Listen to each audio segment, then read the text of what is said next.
უარყოფითი კომენტარების წერის მე მგონი რაღაც სინდრომი გაჩნდა ჩვენ ქვეყანაში. ხო, ეგეც. ახლახანს იყო ბატონო და ძალიან კარგი იაპონელი ქართველოლოგი ყავდა ჰაიატე სოტომე.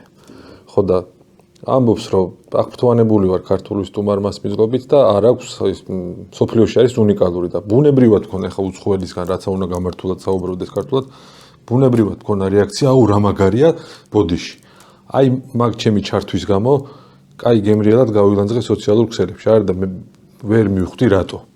უბრალოდ ამბობდა რომ ქართული სტუმარმას მიზღობა უნიკალურია, მე მქონდა შესაბამისი რეაქცია გულწრფელი რა მაგარია და გამლანძღეს მაგის გამო გააფუჭა ყველაფერი. რატო გაგიკვირდა რომ ეგეთი ის ქონდა უცხოელი რეაქცია? სინდრომია მე მგონი და ამ სოციალურმა ქსელებმა ძალიან შევცვალა. ხო, ნუ ეს ფსიქოტიპი ადამიანების სოფლიოში გადააწყო ხა ჰეითერები და ხო ტერმინებია შემოსული. ამიტომ ეს ადამიანები მე ხა ვიძახი ხოლმე ხა პოლიტიკურ კონტექსტს ხო ვერ გავიქცევი ჩვენ ყოველდღიურის ნაწილი გახდა და ვიძახი ხოლმე რომ კიდე კაი ეს ქსელები როა თორე სამჯერ რუსთაველის ომი იქნებოდა 91 წელი უკვე სამჯერ განმეორდებოდა მინიმუმ თქვა, ამიტომ ეს რაღაცა ორთქლის გამოშვების ამბავია, ზოგი სახეს ვერაჩენს და რაღაცა ყალბი რაღაცეებით წერს. ანუ მოგეთ ეს არის ადამიანია რა.